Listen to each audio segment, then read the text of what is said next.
আপনারা কি জানেন দোজক আর জাহান্নামের মধ্যে পার্থক্য কি? সর্বমোট দোজকের সংখ্যা 7টি।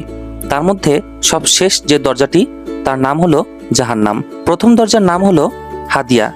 এই দরজা দিয়ে মুনাফিকরা প্রবেশ করবে। আর মুনাফিক হলো তারা যারা দেখতে মুসলিম হলেও অন্তরে কুফরিতে ভরা। দ্বিতীয় দরজার নাম হলো জাহিম। এই দরজা দিয়ে মুশরিক লোকেরা প্রবেশ করবে। মুশরিক হলো যারা আল্লাহর সাথে শিরক করেছে। তৃতীয় দরজার নাম হলো সাকার।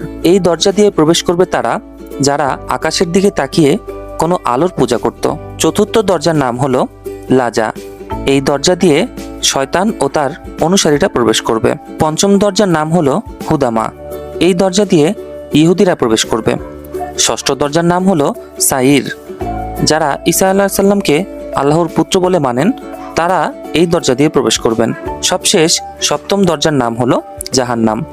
আমাদের আখিরি নবী হযরত মুহাম্মদ সাল্লাল্লাহু আলাইহি ওয়াসাল্লাম এর গুনাহগার উম্মতরা এই দরজা দিয়ে প্রবেশ করবে।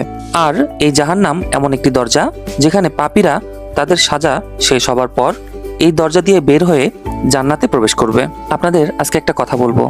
আপনারা অনেকেই একটু কষ্টে থাকলে বলেন আমার ভাগ্য খারাপ বা আমাদের ভাগ্য খারাপ, কিন্তু আমি বলবো না, আমাদের ভাগ্য সত্যিই অনেক ভালো, কারণ আমরা আখির নবীর উম্মত।